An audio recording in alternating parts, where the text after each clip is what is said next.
नमस्कार, मैं हूं प्रशांत जुर्हे। सीमा हैदर एक ऐसा नाम जिसकी चर्चा ना सिर्फ भारत में बल्कि पाकिस्तान में भी लगातार हो रही है। सीमा हैदर आज यहां ग्रेटर नोएडा में मौजूद है।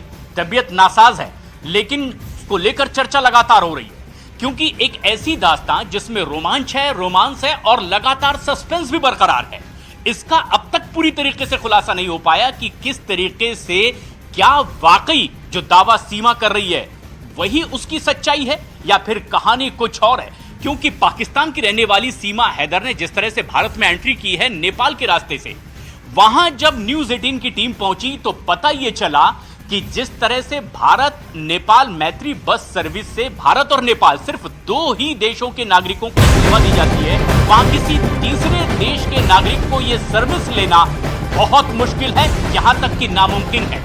जब न्यूज 18 इंडिया की टीम नेपाल पहुंची है तो यह पता चला वहां के वरिष्ठ अधिकारियों से इस बस सर्विस के कि इस तरह से कोई भी भारत में दाखिल नहीं हो सकता जब तक कि इसके पीछे एक बड़ी साजिश ना हो, इसमें कहीं झूठ ना बोला गया हो। जब न्यूज 18 इंडिया की टीम वहां पर पहुंची है तो कई और बड़े राज फाश हुए हैं सीमा हैदर को लेकर, क्योंकि सीमा हैदर का दावा कुछ और वहां भारत नेपाल बस सर्विस के जो अधिकारी हैं वो कुछ और दावा करते हैं। क्या है हकीकत, हमारी इस रिपोर्ट में देखिए।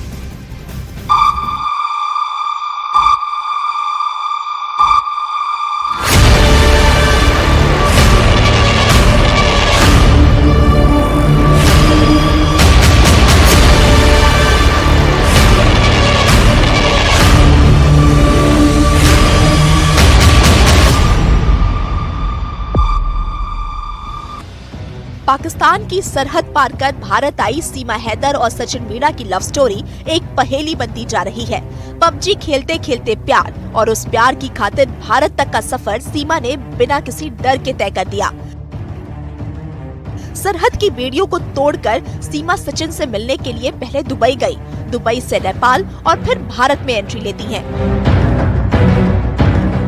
लेकिन सवाल है कि भारत नेपाल सीमा पर सशस्त्र सुरक्षा बल की टुकड़ी तैनात होने के बावजूद सीमा कैसे बच गई? पाकिस्तानी पासपोर्ट के साथ बिना परमिशन सीमा भारत में किसकी मदद से दाखिल हुई? पोखरा में भारत नेपाल मैत्री बस सेवा के निदेशक टीकाराम अधिकारी ने सीमा हैदर की एंट्री को एक बड़ी चूक बताया है। वो जो जिस ऑफिस से गई है उन्होंने भी वो बॉस छोटे हिसाब से ले लिया। चलो उन्होंने बोल दिया आईडी है तो चलो जो वो बोल रहे वो भर दिया। सबसे पहली गलती वो, और दूसरी गलती डाउट लगता है तो फलाने नाम के ऐसे आदमी गए थे, उन लोगों को मेरे को डाउट है, उसको तुरंत चेक करो। या चेक करके अगर नेपाल की पुलिस में या अगर इंडिया के अगर बॉर्डर में भी पहुंच गए हो, बॉर्डर में पहुंच गए, सर हमारे साथ ये ऐसी सवारी आई है लेकिन हमारे को शक लग रहा है, लेकिन इसने हमारे को आईडी दी नहीं अभी तक। अगर इतना फर्ज अगर वो गाड़ी वाले वो कर देते, फिर भी उधर सुरक्षा कर्मियों को, हमारे भारत के बॉर्डर फोर्स को, उन पोखरा आने के बाद वो फिर ऐसे बॉर्डर में, और उसने क्यों आपका उसने मेरे को ये बता, उसने क्यों वैसी गाड़ी चॉइस करी? जो गाड़ी आसान बॉर्डर से जाती है वो गाड़ी चॉइस क्यों हुई? सीमा हैदर खुद को बेगुनाह बताती है, कहती है कि वो कोई जासूस नहीं है। अगर वो पाकिस्तान वापस गई तो मौत के मुंह में चली जाएगी, पाकिस्तान में उसकी हत्या कर दी जाएगी, इसलिए उसे भारत में ही रहने दिया जाए। वहीं पोखरा में भारत नेपाल मैत्री बस सेवा निदेशक टीकाराम अधिकारी का दावा है कि जिस तरीके से वो भारत आई है वो संदेह पैदा करता है। बॉर्डर पर उसे मदद मिली जिसका उसने पूरा फायदा उठाया और अब वो भारत में जिस तरीके से रह रही है, ऐसे में एजेंसियों को उस पर कड़ी नजर रखनी चाहिए। सीमा हैदर की दास्तां में अब भी बहुत सा रहस्य बरकरार है। सीमा हैदर आज सचिन मीणा के घर पर यहां पर मौजूद हैं। तबीयत कुछ नासाज है, ग्लूकोज की बोतल लगाई गई है, लेकिन अंडर कंट्रोल है। लेकिन जो अभी कंट्रोल में नहीं है वो है इस दास्तां की हकीकत कि आखिर सच्चाई क्या है। क्योंकि जिस बस सर्विस, सृष्टि बस सर्विस के जरिए नेपाल से भारत में दाखिल हुई थी सीमा, उस बस सर्विस में किस तरीके से एहतियात बरती जाती है, इसकी भी पड़ताल देश के number 1 news channel news 18 India ने की और एहतियात यहां पर भी बरती जा रही है। यूपी पुलिस की ओर से पूरी सुरक्षा मुहैया करवाई गई है। इस गली में ग्रेटर नोएडा में यहां पर सुरक्षा के तगड़े इंतजाम किए गए हैं, क्योंकि सीमा हैदर ने दावा किया कि उन्हें जान का खतरा भी है। और इसी तरीके से जब उसने दावा किया कि उन्हें धमकी पाकिस्तान से मिल रही है, तो सुरक्षा का खास ख्याल यहां यूपी पुलिस भी रख रही है। लेकिन जब पड़ताल आगे हमने बढ़ाई तो उस सृष्टि बस सर्विस के यात्रियों से भी हमने बातचीत की है और उन्होंने बड़ा पर्दाफाश किया। उन्होंने कहा कि एसएसबी की मौजूदगी में बगैर सही दस्तावेजों के भारत में दाखिल होना बहुत मुश्किल है, क्योंकि दो जगह इसकी जांच पड़ताल होती है, एक नेपाल में और दूसरी जगह भारत में। ऐसे में जब तक कि कहीं बाहरी सहयोग ना हो, दस्तावेज पुख्ता ना दिखाए जाएं, तब तक सपोर्ट के बगैर भारत में एंट्री नहीं हो सकती। क्या कहते हैं इस भारत नेपाल के बीच चलने वाली बस सर्विस के यात्री, जरा गौर से आप भी सुनिए।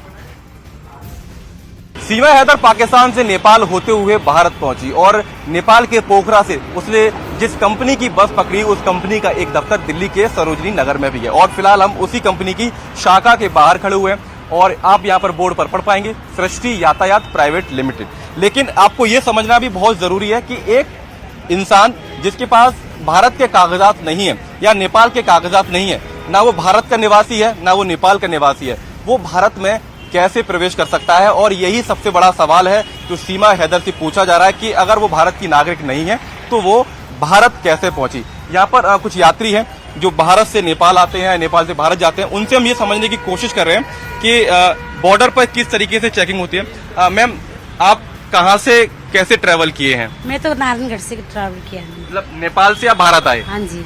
तो बॉर्डर पर कैसे हालात होते हैं, कौन कौन से कागजात आपके चेक किए जाते हैं? मेरा तो नेपाल का नागरिक नहीं होता, आइडेंटी कार्ड वो चेक इन किया था मैंने। हाँ। और बस इतने पूछा कहाँ जा रहे, मैं अपना घर जा रहा हूँ, दीदी के पास जा रहा हूँ, मैंने नहीं बोला। बॉर्डर पर पूछते हैं कि आप नेपाल के रहने वाले, इंडिया के रहने वाले हैं? वो तो पूछे मेरे को आइडेंटी कार्ड से पता चल जाता है ना। हाँ।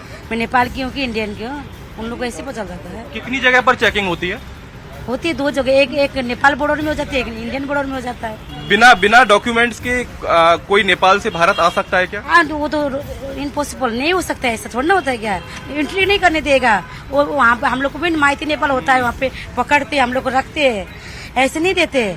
अब वो पता नहीं उसको कैसे कैसे पकड़ के रखा, क्या करके रखा है, आई डोंट नो, मैं नहीं जानती उसके बारे में। तो देखिए, ये वो नागरिक हैं जो नेपाल में रहते हैं, भारत आए, तो ये कह रही हैं कि कागजात आपके चेक होते हैं। एक बार आप जब नेपाल की सीमा में होते हैं तब आप वहाँ पर अपना आईडी कार्ड दिखाते हैं, और जब आप इंडिया में एंटर कर रहे होते हैं तो वहाँ की जो लोकल पुलिस है, यूपी बॉर्डर से अगर आप आते हैं तो वहाँ की लोकल पुलिस भी आपके आईडी कार्ड देखती है।